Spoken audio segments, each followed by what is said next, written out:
Maghiwalay na tayo, Leah. Sawa na akong makita ang pagmumukha mong parang laging namatayan. Hindi ko na kaya ang bigat ng presensya mo sa buhay ko. Ang mga salitang yun ni Dante ay tila isang malakas na sampal na yumanig sa buong mundo ni Laya. Ngunit sa halip na sumigaw o lumaban, nanatiling nakayuko si Laya habang ang kanyang mga daliri ay mahigpit na nakakapit sa isang maliit na box ng cake na gawa sa sarili niyang mga kamay. Buong hapon niyang pinaghirapan ang cake na yon, tiniis ang init ng hurno at ang pagod ng katawan para lamang may munting sorpresa siya sa kanilang 3 anibersaryo ng kasal.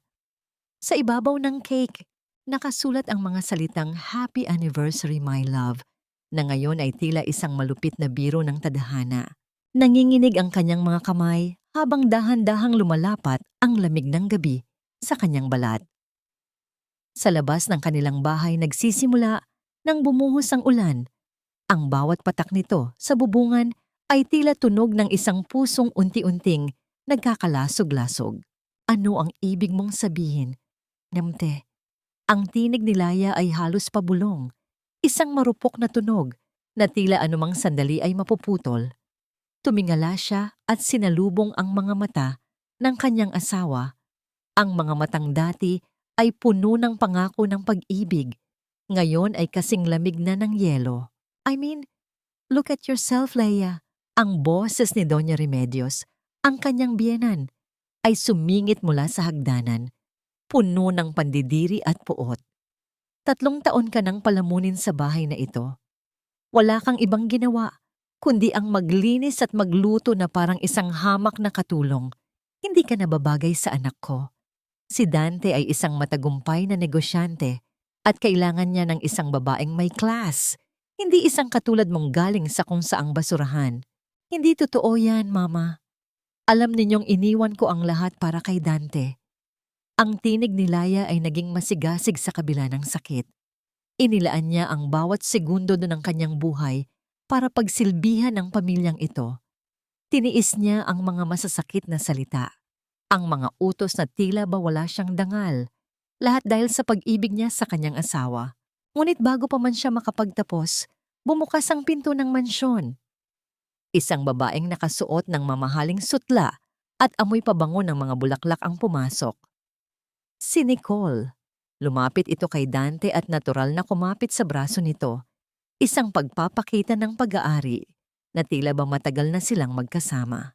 Dante, tell her the truth. Don't let her suffer more than she already is. Ang tinig ni Nicole ay malambing na ngunit may talim ng tagumpay. Tumingin siya kay Laya nang may mapanuyang ngiti. I'm pregnant, Laya. Dante and I are having a baby. At sa tingin mo ba, hahayaan ko ang anak ko na lumaki sa isang bahay kung saan narito ang isang babaeng katulad mo? Ang unang sipa ng sakit ay ang diborsyo, ngunit ang pangalawang dagok, ang katotohanang ang lalaking pinag-alayan niya ng kanyang buhay ay may nabuo ng buhay sa sinapupunan ng iba ay ang dulo ng kanyang lahat ng lakas. Ang hawak niyang cake ay dahan-dahang nadulas mula sa kanyang mga kamay. Wala itong ingay na nilikha ng tumama sa makinis na sahig, ngunit para kay Leah, ang pagkadurog niyon ay kasing lakas ng isang pagsabog sa loob ng kanyang dibdib. Ang matamis na icing ay kumalat sa sahig, nadumihan ng kanyang lumang tsinelas, katulad ng kung paano dinungisan ng 2 taong nasa harap niya ang lahat ng kanyang dignidad. Hindi siya makahinga. Ang hangin sa loob ng silid ay tila naging lason na sumasakal sa kanyang baga. Ang bawat tibok ng kanyang puso ay tila isang paalala ng kanyang kamangmangan.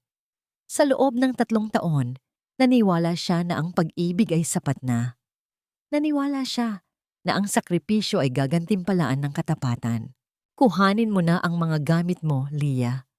Ayokong makita ang kahit anong bakas mo sa bahay na ito paggising ko bukas. Ang utos ni Dante ay pinal. Walang bahid ng pag-aalinlangan. Tinalikuran niya si Leah at inakay si Nicole patungo sa itaas, habang si Doña Remedios ay nanatiling nakatayo. Pinapanood ang bawat hibla ng pagkatao ni Leah na naglalaho. Lumakad si Laya patungo sa pintuan, Hindi dahil sa utos nila, kundi dahil hindi na niya kayang manatili sa isang lugar na puno ng kasinungalingan. Sa bawat hakbang niya, nararamdaman niya ang bigat ng kanyang nakaraan na tila mga kadenang pumipigil sa kanya. Pagbukas niya ng pinto, sinalubong siya ng mabangis na ihip ng hangin at ang malamig na halik ng ulan. Tumayo siya sa gitna ng kadiliman, basang-basa, habang ang mga ilaw ng mansyon ay isa-isang namamatay sa kanyang likuran. Sa gitna ng kanyang pighati, isang katanungan ang paulit-ulit na humahampas sa kanyang isipan. Hanggang kailan mo hahayaang saktan ka ng mundong ito, Liaya? Hanggang kailan mo itatago ang koronang tunay na para sa'yo sa ilalim ng mga abong ito? Sa dulo ng kalsada, isang pares ng mga ilaw ng sasakyan ang dahan-dahang lumalapit sa kanya, pumuputol sa kadiliman ng gabi. Ang lamig ng ulan ay tila libu-libong karayom na tumutusok sa balat ni Lia. Ngunit mas matindi ang hapdi ng sugat sa kanyang puso na iniwan ng pagtataksil ni Dante. Nakatayo siya sa gitna ng madilim na kalsada. Ang kanyang manipis na blusa ay dumikit na sa kanyang katawan at ang tanging dala niya ay isang lumang bali na naglalaman ng mga mumunting alaala ng 3 taong pagtitiis. Ang mansyong itinuring niyang tahanan ay tila isang dambuhala at madilim na anino na ngayon ay nakasara na para sa kanya. Ang bawat hikbi ni Laya ay nalulunod sa ingay ng bumubuhos na langit. Sa sandaling iyon, naramdaman niya ang pinakamababang antas ng kanyang pagkatao. Walang pera, walang pamilya, at walang matuluyan. Ngunit sa gitna ng kawalan ng pag-asa, isang pares ng maliwanag na ilaw ang dahan-dahang tumagos sa makapal na kurtina ng ulan. Ang tunog ng mga gulong na dahan-dahang gumugulong sa basang semento ay nagpapahiwatig ng pagdating ng isang bagay na hindi pangkaraniwan. Isang itim at mahabang sasakyan ang huminto sa kanyang tapat. Hindi ito ang uri ng sasakyang nakikita sa araw-araw na trapiko sa Maynila. Ito ay simbolo ng kapangyarihan at yaman. Bumukas ang pinto sa likuran at isang matandang lalaki na naka-Amerikana ang bumaba. Hawak ang isang malaking itim na payong upang protektahan si Lia mula sa bagsik ng panahon. Senyorita Laya, ang tinig ng matandang lalaki ay puno ng paggalang at lungkot. Tumingala si Lia. Ang kanyang mga mata ay nanlalabo dahil sa halo ng ulan at luha. Attorney Salcedo? Ang bulong niya ay halos hindi marinig. Opo, senyorita. Ako ito. Patawarin ninyo ako kung ngayon lamang ako nakarating. Ang matanda ay yumukod ng bahagya. May mahalagang balita akong dapat ihatid. Ang inyong ama, si Don Alejandro, pumanaw na siya 3 araw na ang nakalilipas. Ang mundong umiikot na sa sakit ay tila tuluyang huminto para kay Laya. Ang balitang ito ay mas masakit pa kaysa sa sampal ni Doña Remedios. Ang amang tinalikuran niya para sa pag-ibig, ang amang hindi niya nakita sa loob ng 3 taon dahil sa kanyang katigasan ng ulo, ay wala na. Bago pa man siya tuluyang matumba sa panghihina, maingat siyang inalalayan ni Attorney Salcedo patungo sa loob ng sasakyan. Ang loob ng kotse ay amoy katad at mamahaling pabango, isang kapaligirang matagal na niyang kinalimutan. Habang pinapatuyo niya ang kanyang sarili, gamit ang malambot na tuwalyang ibinigay sa kanya, iniabot ng abogado ang isang makapal na dokumento. Kayo ang nag-iisang tagapagmana ng lahat, senyorita. Ang lahat ng ari-arian ng pamilya Avileo, ang mga lupain, ang mga hotel, at ang pinakaimportante, ang Avileo Finance Group, ang bangkong kinabibilangan ng lahat ng utang ng kumpanya ng inyong asawa, ay sa inyo na ngayon. Tumingin si Lia sa bintana. Pinagmamasdan ang mga patak ng ulan na naguunahang bumaba sa salamin. Ang kanyang mukha na kanina ay puno ng pighati, ay dahan-dahang nagbago. Ang lambot ng kanyang mga mata ay napalitan ng isang malamig at matalas na kislap. Sa loob ng 3 taon, naging alipin siya ng pag-ibig, ngunit ngayong gabi, ang pag-ibig na yon ay namatay na kasabay ng kanyang ama. attorney. Ang kanyang boses ay hindi na nanginginig. Ito ay buo at may awtoridad. Ano po iyon, senyorita? I-freeze ninyo ang lahat ng credit lines ng kumpanya ni Dante. Ngayon din, huwag kayong mag-iiwan ng kahit isang sentimo para sa kanila. Gusto kong maramdaman nila kung paano ang mawalan ng lupa sa ilalim ng kanilang mga paa. Isang tipid na ngiti ang sumilay sa mga labi ni Attorney Salcedo. Masusunod po, Madam President. Hinaplos ni Leah ang kanyang leeg kung saan naroon ang isang locket na naglalaman ng larawan ng kanyang ama. Sa kanyang isipan, humihingi siya ng tawad sa matanda. Ngunit kasabay nito ay isang panata ang nabubuo. Ang dugong dumadaloy sa kanyang mga ugat ay hindi dugo ng isang biktima. Ito ay dugo ng isang abileo. Nabalik lamang ang kanyang diwa nang huminto ang sasakyan sa harap ng isang dambuhalang bakal na pintuan ng Hacienda Avileo. Ang mga bantay ay mabilis na nagbukas ng daan habang ang bawat ilaw sa paligid ng mansyon ay sabay-sabay na nagliyab upang batiin ang kanilang tunay na reyna. Ngunit sa kabila ng karangyaan, may isang bagay na bumabagabag sa loob ni Leah. Isang maliit na bahagi ng kanyang puso ang nagtatanong, sapat na ba ang yaman upang gamutin ang mga sugat na iniwan ng nakaraan? O ang paghihiganti ay isa lamang panibagong uri ng bilangguan? Pumasok siya sa loob ng mansyon, ang tunog ng kanyang sapatos sa marmol na sahig ay tila isang babala para sa lahat ng mga nagtangka sa kanyang dangal. Sa loob ng mansyong tila naging isang malupit na hawla para kay Leah. Sa loob ng 3 taon, umaling-awngaw ang isang halakhak na puno ng pangungutya. Sa kwartong dating pinupuno ng amoy ng lavender at malinis na sabon, ang munting espasyo kung saan nangarap si Leah ng isang masayang pamilya, ay naroon ngayon sina Doña Remedios at Nicole. Ang hangin ay naging mabigat sa amoy ng mamahaling pabango ni Nicole na tila pilit na binubura ang anumang bakas ng nakaraan. Tingnan mo nga ang mga basurang ito, Nicole. Akalain mo bang tinago niya ang mga lumang damit na ito sa loob ng 3 taon? Napakabaduy, napakamura. Katulad lang ng may-ari nito. Ani Doña Remedios, habang dinadampot ang isang simpleng puting bestida ni Leah gamit ang 2 daliri na tila ba diring-diri siyang mahawakan ito. Walang pasintabi niyang itinapon ang damit sa isang itim na plastic bag na nakalatag sa gitna ng silid. Humalakhak si Nicole habang tinitingnan ang kanyang sarili sa salamin. Suot ang isang mamahaling kwintas na kabibili lang ni Dante para sa kanya. Ma, huwag na nating sayangin ang oras natin sa mga basurang yan. Ang mahalaga, wala na ang pabigat sa buhay ni Dante. Finally, I can redecorate this room.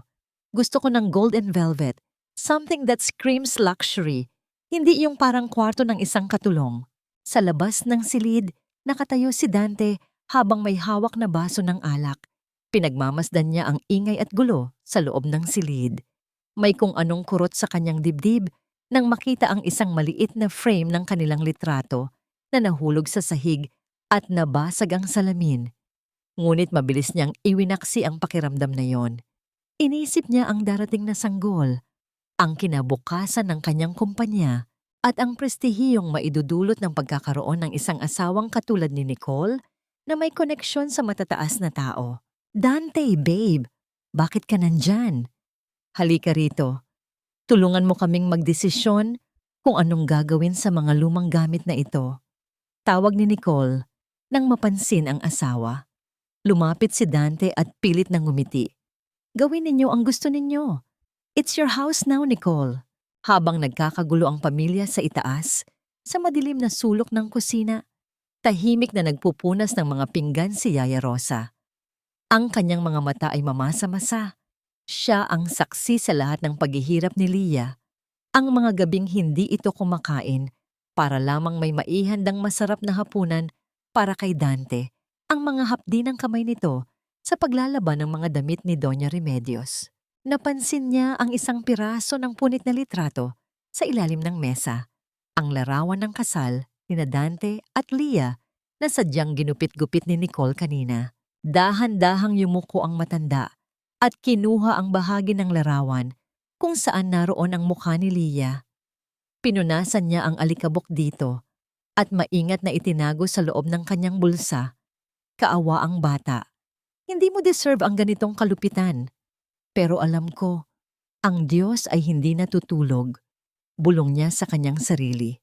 Nabalik ang katahimikan sa bahay ng maupo ang pamilya sa harap ng telebisyon upang manood ng balita. Isang ulat tungkol sa biglaang pagbabago sa pamunuan ng Avileo Finance Group ang kumuha ng kanilang atensyon. The financial world is in shock as the reclusive heiress of the Avileo Empire is set to take her seat as the new president and CEO following the passing of Don Alejandro Avileo. Anunsyo ng news anchor. Avileo, di ba yan ang bangkong nag-finance ng huling project mo, Dante? Tanong ni Doña Remedios habang humihigop ng tsa. Napakaswerte naman ng babaeng yan. Isang iglap na sa kanya na ang lahat. Hindi katulad ng dating asawa mo na kahit isang sentimo ay walang naambag. Tumango si Dante. Yes, ma. Malaki ang utang na loob ko sa bangkong yan. Sila ang dahilan kung bakit tayo nakatayo sa mansyong ito ngayon.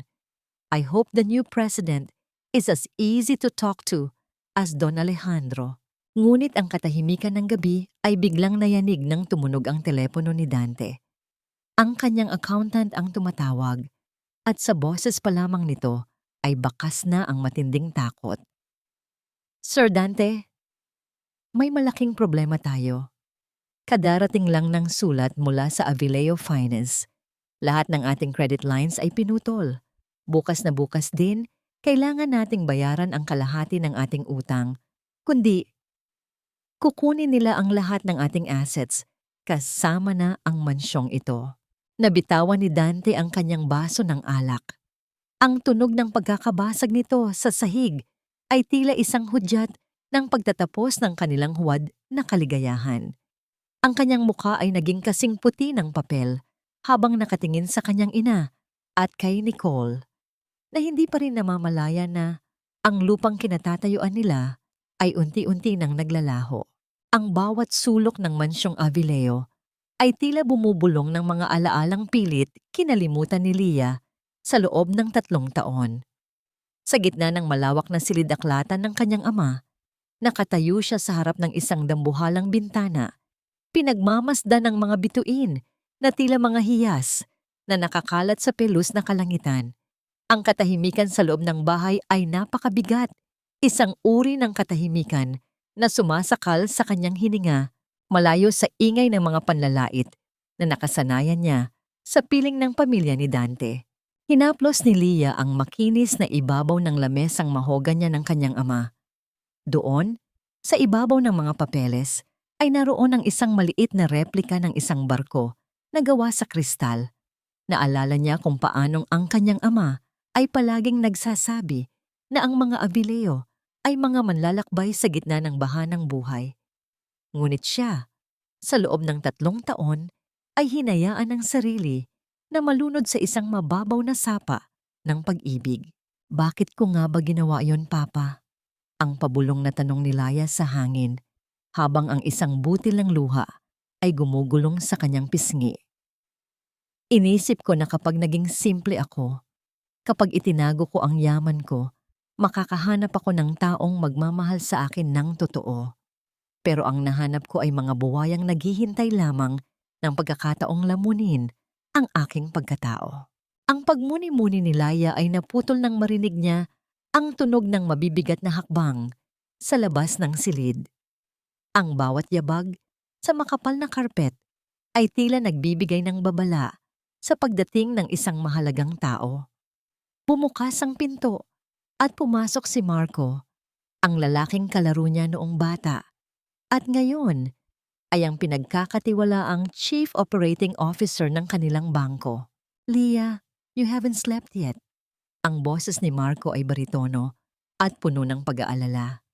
Lumapit siya at tumayo sa tabi ni Leah, pinapanatili ang isang magalang na distansya. Hindi makakatulong sa iyo ang magpuyat sa ilalim ng mga bituin kung bukas ay haharapin mo ang pinakamalaking giyera ng buhay mo. Tumingin si Leah kay Marco at sa unang pagkakataon, Sa loob ng maraming taon, naramdaman niya ang init ng isang tunay na kaibigan. I'm fine, Marco. Mas malinaw ang isip ko kapag ganitong madilim ang paligid. Mas madaling makita kung sino ang mga totoong bituin at sino ang mga huwad na ilaw. Ngumiti ng bahagya si Marco. Isang ngiti na hindi umaabot sa kanyang mga mata dahil sa bigat ng sitwasyon. The board is ready, Leah. Inaasahan nila ang isang matapang na leader, pero alam ko, sa likod ng lahat ng ito, nasasaktan ka pa rin. You loved him, didn't you? Isang mapait na ngiti ang sumilay sa mga labi ni Laya. I love the ghost, Marco. I love the man who didn't exist. Ang Dante na minahal ko ay isang ilusyon na binuo ko sa isip ko para takasan ang kalungkutan ng pagiging isang heiress. Ngayon, ang nakikita ko na lang ay ang katotohanan. Dahan-dahang lumakad si Leah patungo sa kanyang upuan. Ang tunog ng kanyang marahang hakbang ay tila isang ritual ng muling pagbangon. Naupo siya at muling hinawakan ang replika ng barkong kristal. Inamoy niya ang hangin, ang pamilyar na amoy ng lumang papel at tabako ng kanyang ama na tila yumayakap sa kanya, nagbibigay ng lakas na hindi niya naramdaman sa piling ni Dante. Ito ang kanyang golden moment, ang sandali kung saan ang amoy ng nakaraan ay nagbigay ng katiyakan sa kanyang kinabukasan. Kahit gaano pa siya dinurog, ang pundasyon ng kanyang pagkatao ay gawa sa matitibay na bato ng kanyang pamilya. Marco, ibigay mo sa akin ang listahan. Ang utos ni Laya. Ang kanyang tinig ay naging malamig at matalas na parang bakal. Inilapag ni Marco ang isang itim na folder sa lamesa. Ito ang listahan ng mga top debtors na hindi nakakabayad sa tamang oras, ang mga kumpanyang nasa bingit na ng pagbagsak kung hindi natin pagbibigyan. Binuklat ni Leah ang folder.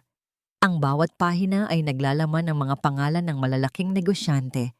Ngunit nang marating niya ang pinakataas na bahagi ng listahan, ang kanyang mga mata ay nanliit. Doon, sa ilalim ng pinakamalaking utang, ay ang kumpanya ni Dante. Ang kumpanyang ginamitan niya ng sariling pera at koneksyon ng patago para lamang manatiling nakatayo. So, he's at the top. Ang bulong ni Leah, habang ang kanyang mga daliri ay mariing humahawak sa gilid ng folder. Ginamit niya ang pera ng tatay ko para bilhan ng mga alahas ang kabit niya habang ako ay pinapakain niya ng tira-tirang pagkain. Tumango si Marco. He's desperate, Laya. Inaasahan niyang magre-renew tayo ng contract sa kanya sa katapusan ng linggo. Kung hindi, lahat ng properties nila, kasama ang mansyong tinitirhan ni na Doña Remedios, ay mapupunta sa atin. Tumingala si Leah kay Marco at may isang misteryosong kislap sa kanyang mga mata na nagpapahiwatig ng isang plano. Huwag muna nating ibagsak ang martilyo, Marco. Gusto ko siyang makitang gumapang muna. Gusto kong makita kung gaano kalayo ang mararating ng kanyang kapalaluan bago siya tuluyang malunod. Ngunit sa likod ng mga plano ni Leah, si Marco ay may sariling iniisip. Bakit nga ba siya ganito kadesididong tulungan si Laya? Dahil lamang ba ito sa utang na loob sa pamilya Avileo? O may mas malalim pang dahilan na nakatago sa likod ng kanyang pagiging professional? I'll prepare the papers for the meeting, Madam President. Ani Marco bago dahan-dahang lumabas ng silid, iniiwan si Leah na muling nakaharap sa mga bituin. Ang gabi ay tila bumubulong ng babala. Ang laro ay nagsisimula pa lamang at sa bawat galaw ni Leah may isang buhay na maaring gumuho. Ngunit ang pinakamalaking panganib ay hindi ang kanyang mga kaaway, kundi ang sikretong nakatago sa loob ng folder na hindi pa niya lubos na nabubuksan. Ang halimuyak ng mga sariwang bulaklak at ang malamyos na tugtog ng biolin sa loob ng Lorizonte ay tila isang mapanuyang awit para kay Leah. Ang restaurang ito, na isa sa mga pinaka-eksklusibong hiyas sa ilalim ng Avileo Group, ay naging saksi sa marangyang pagtitipon ng pamilyang kamakailan lamang ay nagtapon sa kanya sa gitna ng ulan. Mula sa madilim na sulok ng VIP balcony, nakatayo si Leah habang ang kanyang mga kamay ay marahang nakahawak sa malamig na rehas na bakal. Nakasuot siya ng isang simpleng itim na bestida na gawa sa mamahaling sutla. Ang kanyang buhok ay maayos na nakapusod, nagpapakita ng mahabang leeg na tila sa isang reyna. Ang kanyang mga mata, na dati ay puno ng pagsamo, ngayon ay kasing talas na ng isang agila habang nakatingin sa mesa sa ibaba. Ma, this place is so elegant. Sabi ko sa inyo, Dante's success deserves nothing but the best. Ang boses ni Nicole ay umalingaw-ngaw sa paligid, puno ng pagmamayabang habang winawagayway ang kanyang kamay na may suot na bagong singsing. Of course, Hija, ngayong wala na ang malas sa buhay natin, sunod-sunod na ang pasok ng swerte. Nakita mo ba kung paano tayo asikasuhin ng mga waiter? They know a real donya when they see one. Tugon ni Doña Remedios habang iniangat ang kanyang baba. Tila ba siya ang nagmamay-ari ng buong gusali? Hindi nila alam na ang bawat pagkaing isinusubo nila, ang bawat patak ng alak na kanilang iniinom, ay nakatala sa ilalim ng pangalang Avileo. Ang pangalang kinalimutan nilang itanong sa babaeng ginawa nilang katulong. Naramdaman ni Lia ang pagbaligtad ng kanyang sikmura. Ang panonood sa kanila ay tila pagtingin sa mga linta na nagpapakasasa sa dugong, hindi naman sa kanila. Tingnan mo sila, Marco. Bulong ni Lia nang maramdaman ang presensya ng kanyang COO sa likuran. They are celebrating their own destruction and they don't even have a clue. Gusto mo na bang tapusin ang palabas, Lia? Tanong ni Marco. Ang kanyang tinig ay tila isang matalim na kutsilyo sa gitna ng katahimikan. Hindi pa. Hayaan nating lasapin nila ang huling tamis ng kanilang kasinungalingan. Sagot ni Lia. Dahan-dahang bumaba si Lia sa hagdanan, hindi upang magpakita, kundi upang lumisan. Ngunit sa kanyang paglalakad, patungo sa exit, isang pamilyar na boses ang nagpatigil sa kanyang mundo. Lia? Tumigil ang bawat himaymay ng kanyang kalamnan. Lumingon siya ng bahagya at nakita si Dante na nakatayo malapit sa pasilyo patungo sa banyo. Ang kanyang dating asawa ay tila natigilan. Ang baso ng alak sa kanyang kamay ay bahagyang nayanig. Pinagmasdan ni Dante ang babaeng nasa harap niya. Ang posturang tuwid, ang kutis na tila porselana, at ang aurang tila hindi kayang abutin ng kahit sino. Lia, ikaw ba iyan? Ang tanong ni Dante ay puno ng pagkalito at hindi maipaliwanag na kaba. Hinarap siya ni Lia ng buong buo. Wala siyang sinabi. Ang kanyang katahimikan ay mas malakas pa kaysa sa anumang sigaw. Pinagmasdan niya ang lalaking minahal niya ng sobra. At sa sandaling iyon, ang tanging naramdaman niya ay ang malamig na hangin ng kawalan. Ito ang kanyang golden moment, isang sandali ng matikas na katahimikan. Marahan niyang inayos ang kanyang buhok, isang kilos na puno ng grasya na nagpatingkad sa brilyanteng hikaw na suot niya, bago siya tumalikod nang walang kahit isang salita. Wait! Lia! Tawag ni Dante. Ngunit bago pa siya makalapit, hinarang na siya ng dalawang malalaking bodyguard na nakasuot ng itim. Sir, bawal pong abalahin ang aming panauhin. Ang mariing utos ng isa sa mga ito. Naiwang nakatayo si Dante sa gitna ng pasilyo. Ang kanyang puso ay nagsisimulang tumibok ng mabilis sa takot. Sino ang babaeng yon? At bakit tila ang liwanag na taglay nito ay nagpaparamdam sa kanya na siya ang tunay na pulubi? Nabalik lamang ang kanyang diwa nang marinig ang tawa ni Nicole mula sa kanilang mesa. Isang tunog na dati ay musika sa kanyang pandinig. Ngunit ngayon ay tila isang nakakarinding ingay. Hindi alam ni Dante na sa labas ng restaurant sa loob ng kanyang itim na sasakyan, binabasa ni Lia ang huling pahina ng dokumentong nagtatakda ng katapusan ng lahat. Attorney? Ani Lia sa kanyang telepono habang ang sasakyan ay dahan-dahang umaalis. Iniiwan ang liwanag ng restaurant.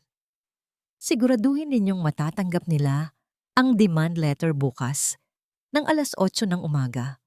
Gusto kong ang almusal nila ay ang lasa ng katotohanan.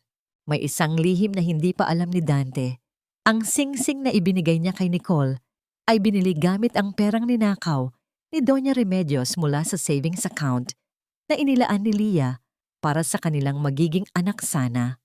Ang apoy ng galit sa puso ni Laya ay hindi lamang para sa kanyang sarili, kundi para sa isang pangarap na pinatay nila bago pa man ito maisilang. Ang sikat ng araw na tumatagos sa bintana ng mansyon ay hindi nagdala ng init, kundi isang malamig na pangitain ng katapusan. Sa hapagkainan, nakaupo si Dante habang hinihimas ang kanyang sentido, tila pilit na itinataboy ang sakit ng ulo mula sa alak kagabi. Sa harap niya, si Doña Remedios ay abala sa pagrereklamo tungkol sa lasa ng kape, habang si Nicole ay abala sa pag-scroll sa kanyang mamahaling telepono, naghahanap ng susunod na bakasyong balak niyang ipabayad kay Dante. Ang katahimikan ng almusal ay nayanig nang marinig ang marahas na pagkatok sa pintuan. Hindi ito ang karaniwang katok ng isang bisita. Ito ay mabilis, mariin, at tila walang balak tumigil hanggat hindi binubuksan. "Rosa, buksan mo ang pinto. Napakaingay. Hindi man lang tayo makakain ng maayos," singhal ni Doña Remedios. Dali-daling lumapit si Yaya Rosa at pagbalik niya ay may dala na siyang isang itim na sobre na may selyo ng Avileo Finance Group. Inilapag niya ito sa harap ni Dante. Ang pagkakita pa lamang sa pangalan ng bangko ay nagpabilis na sa tibok ng puso ni Dante. Mabilis niyang binuksan ang sobre, ang tunog ng pagkapunit ng papel ay tila kasing talas ng isang kutsilyo sa loob ng tahimik na silid. Sa bawat linyang binabasa ni Dante, ang kanyang mukha ay unti-unting nawawalan ng kulay. Ang demand letter ay malinaw. Kailangang bayaran ng kumpanya ni Dante ang kabuuang utang na 50 milyong piso sa loob ng 48 oras. Kung hindi, lahat ng kanilang ari-arian, ang kumpanya, ang mga sasakyan, at maging ang mansyong tinitirhan nila, ay kukunin ng bangko. "Dante, ano yan? Bakit para kang nakakita ng multo?" tanong ni Nicole, na ngayon ay nakaramdam na rin ng kaba. "Impossible. This can't be happening," bulong ni Dante. "Sinasabi rito na lahat ng ating credit lines ay kanselado na at kailangan nating magbayad agad or we lose everything." "Ano? 50 milyon?" Iyaw ni Doña Remedios, halos mabulunan sa kanyang tsaa. "Dante, gumawa ka ng paraan. Tumawag ka sa mga kaibigan mo. Hindi tayo pwedeng mawalan ng bahay." Agad na kinuha ni Dante ang kanyang telepono. Tinawagan niya ang kanyang mga kasosyo sa negosyo, ang mga taong nakakasama niya sa inuman at sugalan. Ang mga taong akala niya ay laging nasa likod niya. Ngunit sa bawat tawag, iisang sagot lamang ang kanyang natatanggap. "I'm sorry, Dante. Nabalitaan namin ang tungkol sa Avileo Group. Hindi kami pwedeng madamay. Dante, mainit ang pangalan mo ngayon sa merkado. Wala kaming maipapahiram sa'yo." Sa bawat pagtanggi, pakiramdam ni Dante ay unti-unting lumiliit ang silid. Nabalik ang kanyang alaala sa mga panahong si Laya pa ang humahawak ng kanyang mga schedule at bayarin. Noong naroroon si Laya, kahit kailan ay hindi siya nakatanggap ng demand letter. Lagi silang may sapat na pondo, lagi silang may backup. Ngayon, sa gitna ng kanyang kalituhan, napagtanto niya kung gaano kalaki ang puwang na iniwan ng babaeng itinapon niya sa ulan. Napatingin siya sa kusina at nakita ang isang lumang apron na nakasabit pa rin sa pako. Iyon ang paboritong apron ni Laya. May mantsa ng harina at amoy ng vanilla. Ito ang kanyang golden moment. Ang pagsisising hindi niya maamin sa iba. Naalala niya ang kapayapaang hatid ni Leah, ang kapayapaang pinalitan niya ng ginto. At hiyas na ngayon ay tila nagiging abo sa kanyang mga kamay. "Huwag kang mag-alala, Dante," ani Doña Remedios, pilit na pinapakalma ang sarili. "I have my jewelry, ang mga brilyanteng ibinigay mo sa akin, at ang mga naipon ko. Mababayaran natin iyan." Mabilis na pumanhik sa itaas ang matanda at kinuha ang kanyang vault. Inilabas niya ang mga kwintas, singsing, at hikaw na lagi niyang ipinagmamalaki sa mga kumare niya. Isinama niya si Dante sa isang kilalang jeweler sa lungsod upang isanla o ibenta ang mga ito. Habang tinitingnan ng alahero ang mga alahas gamit ang kanyang lupe, ang katahimikan sa loob ng maliit na opisina ay tila isang sumpa. Matapos ang ilang minuto, ibinaba ng alahero ang mga alahas at tumingin kay Doña Remedios ng may halong awa at pangungutya. "Madam, hindi ko po ito matatanggap." "Bakit? Dahil ba masyadong mahal? Kaya mo ba itong bayaran?" Hambog na tanong ng matanda. "Hindi po, madam. Ang mga ito po ay hindi totoong brilyante. Ang mga ito ay gawa lamang sa dekalidad na kristal at cubic zirconia. Sa madaling salita, ang lahat ng ito ay peke." Tila tumigil ang paghinga ni Doña Remedios. "Ano? Impossible. Binili ito ni Dante at ang iba ay galing kay Nicole." Napatingin ang matanda kay Dante at si Dante ay napatingin sa kawalan. Bigla niyang naalala ang mga gabing si Nicole ang nag-aayos ng mga gamit ng kanyang ina. Ang mga gabing laging may sale sa mga mamahaling butik na pinupuntahan ni Nicole. Ang katotohanan ay tila isang malakas na kulog. Ang babaeng pinili niya ay unti-unti na palang ninanakawan ng kanyang pamilya bago pa man sila tuluyang bumagsak. "Walang kwentang Nicole!" Sigaw ni Doña Remedios habang nagsisimulang humagulgol sa gitna ng tindahan. Lumabas si Dante ng shop.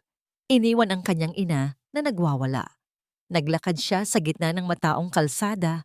Ang kanyang mga mata ay nakatuon sa isang dambuhala at nagniningning na gusali sa dulo ng kalsada. Ang Avileo Tower.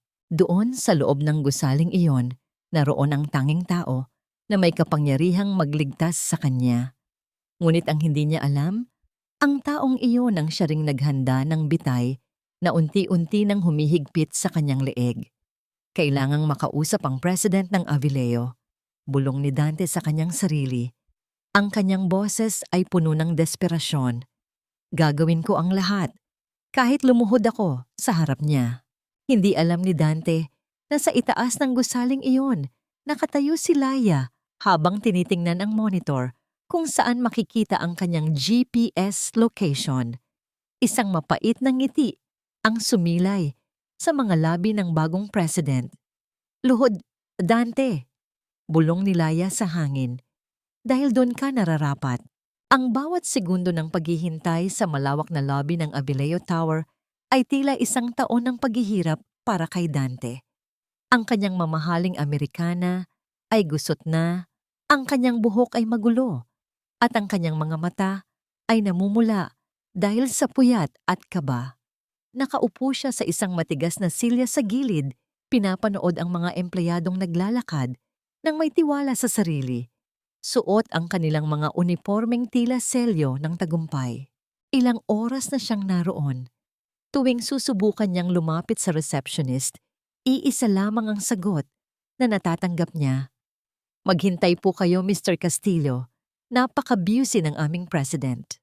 Ang bawat tingin ng mga gwardiya sa kanya ay tila humuhusga. Nararamdaman niya ang init sa kanyang mga pisngi. Isang uri ng hiyang hindi niya kailanman inakalang mararanasan. Bigla niyang naalala ang gabi ng kanilang anibersaryo.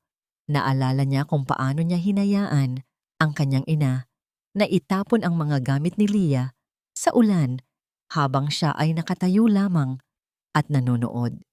Ngayon, siya ang nakatayo sa labas, nagmamakaawa para sa isang minuto ng atensyon. Ito ang kanyang golden moment ng pagbabalik ng tadhana, ang mapait na lasa ng sarili niyang gamot. Pinagmasdan niya ang isang baso ng tubig na inilapag ng isang utility worker sa tabi niya. Naalala niya kung paano laging may nakahandang malamig na tubig at malinis na bimpo si Lia tuwing uuwi siya mula sa trabaho. Ngayon, kahit ang simpleng tubig na ito ay tila hindi niya kayang inumin dahil sa bukol ng pagsisisi sa kanyang lalamunan. "Mr. Castillo, pari na kayong pumasok. Hinihintay na kayo sa itaas. Ang boses ng receptionist ay malamig at walang emosyon. Tumayo si Dante, inayos ang kanyang sarili at pumasok sa elevator. Ang mabilis na pag-akyat ng sasakyan ay nagpasinghap sa kanya. Nang bumukas ang pinto sa penthouse floor, sinalubong siya ng isang opisina na tila gawa sa salamin at liwanag. Ang bawat dekorasyon ay nagpapakita ng hindi mabilang na yaman. Sa dulo ng silid, nakaharap sa malaking bintana, ay isang mataas na upuang katad. Ang tanging nakikita ni Dante ay ang likuran ng taong nakaupo roon. Madam President, I'm Dante Castillo. Nagpapasalamat ako at binigyan ninyo ako ng pagkakataong makausap kayo. Ang tinig ni Dante ay nanginginig. Nandito ako para makiusap tungkol sa utang ng aking kumpanya. Nagkaroon lamang kami ng kaunting aberya, pero sisiguraduhin kong mababayaran namin ang lahat kung bibigyan ninyo kami ng palugit. Walang sagot. Ang katahimikan sa loob ng silid ay tila isang mabigat na kumot na sumasakal sa kanya. Dahan-dahang uminog ang upuan. Ang puso ni Dante ay tila tumigil sa pagtibok. Ang kanyang mga mata ay nanlaki at ang kanyang bibig ay bahagyang bumukas, ngunit walang salitang lumabas. Ang babaeng nasa harap niya na nakasuot ng isang puting business suit na may mga butones na gawa sa ginto. Ang babaeng may awtoridad sa bawat galaw at may apoy sa mga mata ay walang iba kundi si Laya. Lelia? Ang bulong ni Dante ay puno ng matinding gulat at hindi paniniwala. Paanong naging ikaw? It's Madam President to you, Dante. Ang boses ni Leah ay kasing talas ng isang labaha. Walang bahid ng lambot na dati niyang naririnig. At huwag mong kalimutan na nasa loob ka ng aking teritoryo. Lumapit si Leah sa kanyang lamesa at marahang inilapag ang isang makapal na folder. Ang tunog ng papel sa ibabaw ng kahoy ay tila isang hatol ng kamatayan para kay Dante. Leah, please. Kung alam ko lang, bakit hindi mo sinabi sa akin? Ang pagsamo ni Dante ay nagsisimulang maging desperado. Maaari nating ayusin ito. Mag-asawa tayo, di ba? Ang pera ko ay pera mo rin. Mag-asawa? Ang tawa ni Laya ay maikli at puno ng pait. Nakalimutan mo na ba ang gabing pinalayas mo ako sa gitna ng bagyo? Nakalimutan mo na ba ang mga salitang sinabi mo na sawa ka na sa pagmumukha ko? Tumayo si Leah at dahan-dahang lumapit kay Dante. Ang bawat hakbang ng kanyang sapatos sa makinis na sahig ay tila tunog ng isang orasan na nagbibilang ng huling sandali ni Dante. Huminto siya sa harap nito, sapat na malapit, upang maamoy ni Dante ang pamilyar, ngunit mas matapang na halimuyak ng kanyang asawa. Narito ang mga papeles ng iyong utang, Dante. Ani Leah, habang itinutulak ang folder patungo sa dibdib ni Dante. Sinasabi rito na pag-aari ko na ang kumpanya mo, ang iyong mga sasakyan, at ang mansyong kinalakihan mo. Ngayon, sabihin mo sa akin, ano ang pakiramdam ng maging pulubi sa harap ng taong minaliit mo? Leah, maawa ka. Ang kumpanya ko ang tanging buhay ko. Paano ang anak namin ni Nicole? Kailangan namin ng matitirhan. Ang boses ni Dante ay gumaralgal na. Tinitigan siya ni Laya ng diretso sa mga mata. Walang kahit anong awa sa kanyang muka. Hindi pera ang kailangan ko, Dante. Marami ako niyan. Ang kailangan ko ay makita kung paano mo uubusin ang pride mo hanggang sa huling patak. Inilapit ni Laya ang kanyang mukha sa tainga ni Dante at bumulong sa isang malalim na Tagalog na tila sumusumpa. Ang katarungan ay hindi laging dumarating sa paraang gusto natin. Minsan, ito ay dumarating sa anyo ng taong binaliwala mo. Dahan-dahang bumalik si Laya sa kanyang upuan. Iniwan si Dante na nakatayo sa gitna ng silid, basag ang pagkatao at lugmok sa kahihiyan. Attorney Marco, ilabas na ang ating panauhin, ang utos ni Laya nang hindi tumitingin kay Dante, at ihanda ang foreclosure papers para sa mansyon. Gusto kong bukas ng umaga, wala ng kastilyo ang natitira sa mga ari-ariang yon. Habang kinakaladkad si Dante palabas ng mga gwardya, ang tanging naiwan sa silid ay ang amoy ng tagumpay ni Laya at ang isang maliit na lihim na hindi pa niya ibinubunyag. Isang dokumento sa ilalim ng kanyang lamesa na magpapatunay na ang lahat ng kinita ni Dante sa nakaraang taon ay galing sa mga kontratang palihim na inaprubahan ni Leah para lamang suportahan ang lalaking mahal niya noon. Ngayon, ang suportang iyon ay magiging lubid na sasakal sa lahat ng ambisyon ni Dante. Akala mo ba talaga, Nicole, na ang isang kasinungalingang itinayo sa gitna ng apoy ay hindi kailanman magiging abo? Ang bulong na yon ni Laya ay tila isang sumpa habang nakatayo siya sa harap ng malaking salamin sa kanyang pribadong silid sa Avileo Tower. Dahan-dahan niyang ibinaba ang balikat ng kanyang mamahaling sutlang blazer, sapat na upang makita ang isang maliit at kupas na peklat sa kanyang balat, malapit sa kanyang likuran. Ang peklat na yon ay hindi galing sa isang aksidente lamang. Ito ay marka ng isang gabing ibinigay niya ang lahat para sa lalaking ngayon ay tinatawag siyang kaaway. 4 na taon na ang nakalilipas. Isang madilim na gabi sa probinsya bago pa man sila ikasal. Naaksidente ang sasakyan ni Dante, tumama sa isang puno at nagsimulang magliyab. Si Laya, na laging nakasubaybay sa kanya, ang unang nakarating sa pinangyarihan. Wala siyang pakialam sa init ng apoy o sa panganib ng pagsabog. Ginamit niya ang kanyang mga kamay upang basagin ang salamin. Hinihila ang walang malay na si Dante palabas ng nagbabagang bakal. Ang peklat sa kanyang balat ay nakuha niya nang protektahan niya si Dante mula sa isang bumagsak na bahagi ng sasakyan. Ngunit ng gabing iyon, matapos niyang madala si Dante sa tabi ng kalsada at pansamantalang iwan upang humingi ng saklolo, dumating si Nicole. At nang magising si Dante sa ospital, ang mukha ni Nicole ang una niyang nakita. Ang kwento ni Nicole ang pinaniniwalaan niya na si Nicole ang nagbuwis ng buhay para iligtas siya. Ito ang golden moment ng mapait na pagkilala, ang sandali kung saan naramdaman ni Laya ang hapdi ng isang sakripisyong ninakawan ng pangalan. Hinawakan ni Leah ang isang lumang liham, isang liham na isinulat niya para kay Dante noong mga panahong nasa ospital pa ito na nagpapaliwanag ng lahat. Ngunit hindi niya iyon naibigay dahil nakita niyang magkayakap ang dalawa at ang pasasalamat sa mga mata ni Dante ay nakatuon sa maling tao. Dahan-dahang kinuha ni Laya ang isang lighter na ginto. Ang maliit na apoy ay sumunog sa gilid ng papel. Pinanood niya ang bawat titik ng kanyang pag-ibig na dahan-dahang nilalamon ng init, nagiging itim na abo na nalalaglag sa sahig.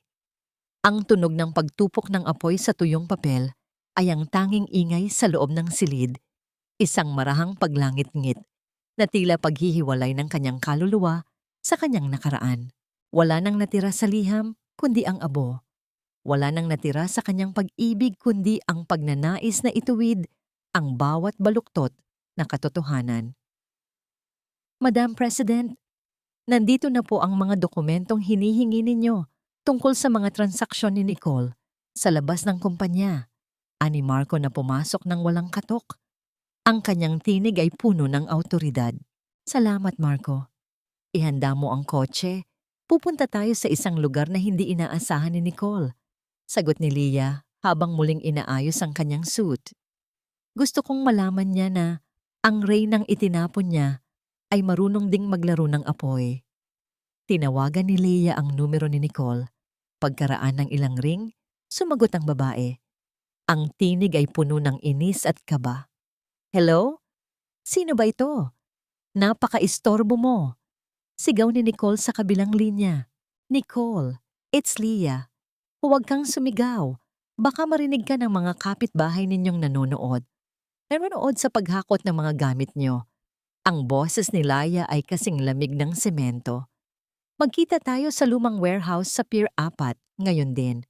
Kung ayaw mong malaman ni Dante kung nasaan talaga ang mga brilyante ng nanay niya. Narinig ni Leah ang mabilis na paghinga ni Nicole sa kabilang linya. Ang takot ay tila isang nakakahawang sakit na tumago sa signal ng telepono. Anong sinasabi mo? Wala akong alam sa sinasabi mo. Pilit na pagtatanggi ni Nicole, ngunit ang panginginig ng kanyang boses ay sapat ng kumpirmasyon. 30 minutes, Nicole. Kapag wala ka roon, ang susunod na tawag ko ay sa pulisya. Isipin mo na lang ang anak mo. Kung gusto mo ba siyang isilang sa loob ng rehas, huling banta ni Leah bago ibaba ang telepono. Habang lula ng sasakyan patungo sa tagpuan, tinitigan ni Laya ang kanyang mga kamay. Malinis ang mga ito, walang bahid ng dumi, ngunit sa loob niya ay nararamdaman niya ang bigat ng desisyong kanyang ginagawa. Ang paglalantad sa katotohanan ay hindi lamang magpapabagsak kay Nicole, kundi tuluyan ding dudurog sa kung anong natitirang tiwala ni Dante sa mundo. Sapat na ba ang katotohanan para mapunan ang butas sa kanyang puso? O ang bawat kasinungalingang kanyang ibubunyag ay magiging dagdag na bigat lamang sa kanyang sariling krus? Nabalik lamang ang kanyang diwa nang huminto ang sasakyan sa harap ng isang madilim at abandonadong warehouse. Ang amoy ng kalawang at dagat ay humahalo sa lamig ng gabi. Alam ni Laya, pagpasok niya sa pintuang iyon, wala nang babalikan ang sinuman sa kanila. Ang bawat pagtama ng matulis na takong ng sapatos ni Nicole sa madilim na semento ng bodega ay tila isang mabilis na tibok ng kaba na nagpapahiwatig ng kanyang pagdating. Ang amoy ng kinalawang na bakal at ang maalat na simoy ng dagat ay sumasakal sa kanyang hininga, ngunit mas matindi ang sakal ng takot sa kanyang lalamunan habang pinagmamasdan ang bulto ng isang babaeng nakaupo sa gitna ng silid na babalot ng liwanag mula sa isang lampara. Nandito na ako, Leah. Itigil mo na ang mga laro mo. Ang sigaw ni Nicole ay pilit na nagpapakapangyarihan, ngunit ang panginginig ng kanyang mga kamay ay hindi niya maitago. Dahan-dahang tumingala si Laya. Ang kanyang mukha ay tila isang estatwa ng porselana. Malamig, walang emosyon, at nakakatakot ang ganda. Laro? Nicole, ang laro ay natapos na nung gabing itinapon niyo ako sa kalsada. Ang narito na lang ay ang paniningil. Lumapit si Nicole, sinusubukang ibalik ang kanyang dating hambog na postura. Akala mo ba matatakot mo ako? So what kung naging CEO ka? Dante loves me, may anak kami. Wala kang magagawa para paghiwalayin kami. Isang mapait na ngiti ang sumilay sa mga labi ni Leah. Inilabas niya ang isang checkbook mula sa kanyang bag at dahan-dahang nagsulat. Ang tunog ng pluma sa ibabaw ng papel ay tila isang marahang paghiwa sa katahimikan ng bodega. 10 milyong piso! Ani Leah habang iwinawagayway ang piraso ng papel. Ito ang halaga ng kalayaan mo, Nicole. Kunin mo ito, iwanan mo si Dante at maglaho ka sa lungsod na ito. Isipin mo ang pera, Nicole. Isipin mo ang lahat ng alahas at luho na maari mong mabili nang hindi ka natatakot na habulin ng mga utang ni Dante. Natigilan si Nicole. Ang kanyang mga mata ay nanlaki habang nakatingin sa tseke. Ang pagnanasa sa pera ay tila isang apoy na biglang nagliyab sa kanyang mga mata.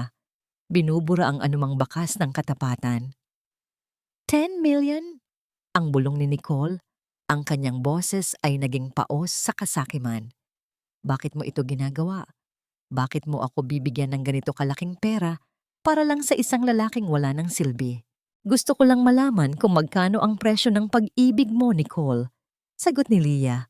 Ang kanyang boses ay puno ng pangungutya. Tumawa si Nicole, isang tunog na puno ng pait at kawalan ng kawan ng hiya. Pag-ibig? Leah, huwag kang magpatawa. Sinong baliw ang pipili sa isang Dante Castillo na pulubi na ngayon? Sa tingin mo ba talaga mahal ko siya?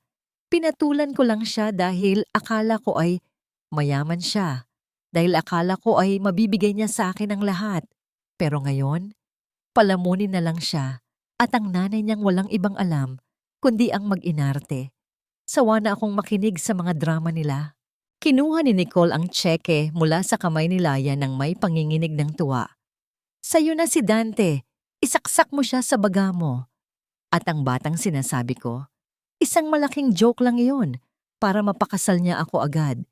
Hindi ako buntis, Leah, at hinding-hindi ako magkakaanak sa isang talunang tulad niya. Ito ang golden moment ni Leah, ang sandali ng tahimik na panonood sa isang kaluluwang kusang nagpapakabulok para sa ginto.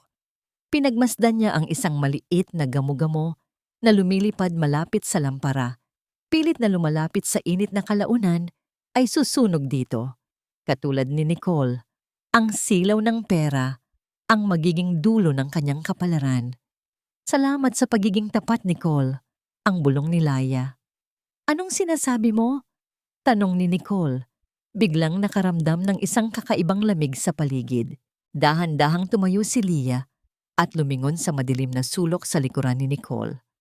Dante, narinig mo ba ang lahat? Mula sa anino, lumitaw ang isang figura. Si Dante, na kanina pa palang nakatago sa likod ng isang malaking kaho, ay dahan-dahang lumakad patungo sa liwanag. Ang kanyang mukha ay basang-basa ng luha, ang kanyang mga mata ay puno ng hindi maipaliwanag na sakit at pagkamuhi. Ang radyong nakasukbit sa kanyang baywang, na konektado sa mikroponong nakatago sa lamesa ni Leah, ay naglalabas pa rin ng bahagyang tunog ng static, ang huling saksi sa kanyang pagkadurog. Dante? Ang tanging nasabi ni Nicole, habang ang tseke sa kanyang kamay ay tila naging isang nagbabagang bakal na gusto niyang bitawan pero hindi niya magawa. Hindi makapagsalita si Dante. Ang kanyang buong mundo ay gumuho sa loob lamang ng ilang minuto.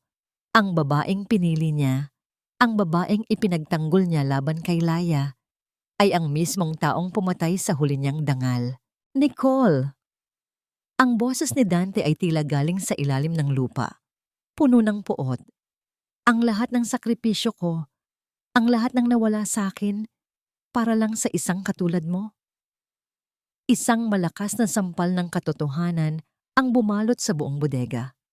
Walang onomatopoeia, kundi ang tunog lamang ng isang pusong tuluyan nang sumuko sa hirap. Umalis ka na, Nicole. Ani Laya nang hindi tumitingin sa kanila. Bago ko pa maisipang bawiin ang perang hawak mo, dali-daling tumakbo si Nicole palabas. Hawak ang kanyang premyo, ngunit ang kanyang bawat hakbang ay tila tinutugis ng sarili niyang konsensya. Naiwan si Dante na nakaluhod sa sahig, humihikbi ng walang tunog, habang si Leah ay nanatiling nakatayo. Ang reynang nagwagi sa digmaan, ngunit may bakas pa rin ng pait sa kanyang mga mata. Leah, patawarin mo ako. Ang pagsamo ni Dante sa gitna ng kanyang pagluha.